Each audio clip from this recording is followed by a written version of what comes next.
right? Once again, praising God, this time for the fact that his plans include us all, and not just include us all, but he has planned out the best for all of us. In this chapter that we want to entitle, from a verse that comes from, I guess, roughly the middle of the chapter, what is in your mind shall never happen. Understanding that Israel, once again for another generation, has carved out a plan for themselves that is not as large as the plan that God has carved out for all his people. In this chapter, where once again, certain of the elders of the people of Israel, not all of the elders, but certain of the elders of the people of Israel, once again, come to Ezekiel for a word from the Lord. Pausing again to say thank you to the degree that the elders at our congregation and every congregation allow us to have an environment where we can honestly discuss the counsel that God has for us, understanding it is designed to guide us into our potential, not to leave us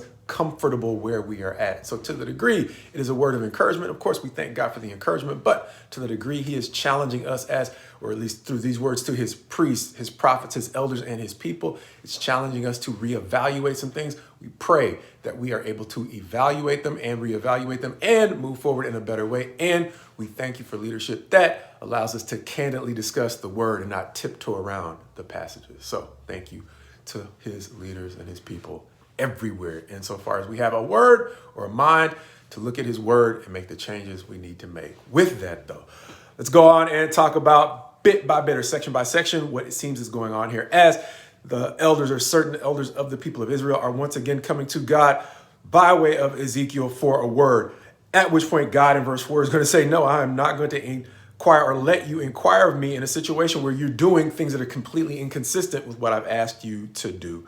And so in the first 8 verses, he is going to start off giving them a history of the way that they have done this, going back generations to the very exodus from Egypt, as he talks about the way that he swore to them. He's going to bring them into a land that was the most glorious of all lands, verse 6 will say. And he said to them, cast away the detestable things, the things that they were still clinging to, at least in their hearts. And he's going to say in their eyes, or that their eyes longed for, going back to Egypt, a time when even though they were in slavery, there were a few things, or maybe even quite a few things, they had a hard time letting go of, as he will go on in verses, or the end of verse 8, on through roughly verse 13, to describe the way in which they were so rebellious or so difficult to deal with that he was going to really get rid of them, it seems, before they even got out of the completely got out of the territory of Egypt. But it's going to say over and over again in each generation that he discusses, verse 9, but I acted for the sake of my name, that it should not be profaned in the sight of the nations among whom they lived, in whose sight I made myself known to them. Pausing this time for a point. Over and over, we see that God does things to protect the sanctity of his name, not because he cares so much about his reputation, but because Israel, as we all, have a role to play in guiding others back to a healthy relationship with God. And in each generation, he is going to emphasize the way that his choice of approaches in dealing with his people had everything to do with what it meant to those who were still uncertain about God, and my paraphrase, what he was really all about, whether it was actually good or maybe not so much.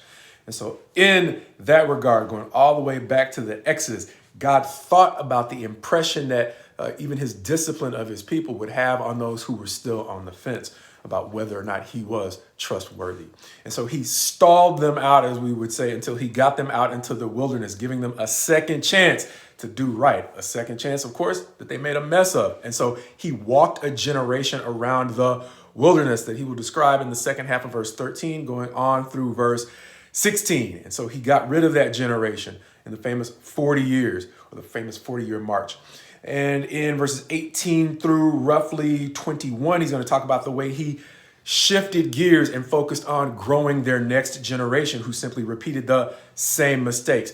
And he's going to go on to repeat that same pattern of saying, for his name's sake, however, he was careful in how he dealt with them, even when his judgments were severe, going from verses 21 on through 26 to recount that portion of their history. As he sums it up by saying, therefore, in verse 27, going on through verse 29, therefore, the way in which they dealt with him treacherously basically sets the example for the generation he's talking to now as he shifts gears in verses 30 through 32 to give them a direct answer. Starting with the no that he gave them, no, you cannot do whatever you want, then ask me to basically fulfill your wishes. And then he'll come around full circle as he gives a direct answer saying, just as your previous generations were not able to get their way or get my endorsement doing things their way, you're going to get the same answer. In verse 31, when you present your gifts and offer your children up in the fire, you defile yourselves with all your idols to this day. And shall I be inquired of by you, O house of Israel? As I live, declares the Lord, I will not be inquired of by you. And for time's sake, I got to move it on because the next section going on from verses 33 to the end of the chapter gives a ray of hope. He is talking about the way that he is still going to restore them, but he is not going to restore them on their own terms. Going back to a theme we saw going all the way back to the book of Isaiah, we will not be saved on our own terms. This chapter once again seeming to represent a battle of wills between God's people and God. Them trying to basically get blessed by serving a watered down version of the things that God was counseling them to do. God was telling this next generation that just like it never worked, even from the very foundations of the nation, you will not be able to serve a watered down version of God and appreciate the full blessings that he has promised us. And so likewise, to this day, even as his people, these chapters remind us of the same thing that the Christ came to help us understand. Something super similar to our title verse, verse 32, where it says, what is in your mind shall never happen. The thought, let us be like the nations, like the tribes of the countries, and worship wood and stone. And even though we no longer worship wood and stone, Christ came to let us know in much the same way. We will not be able to invoke his blessings on the ideals or the idols of those around us.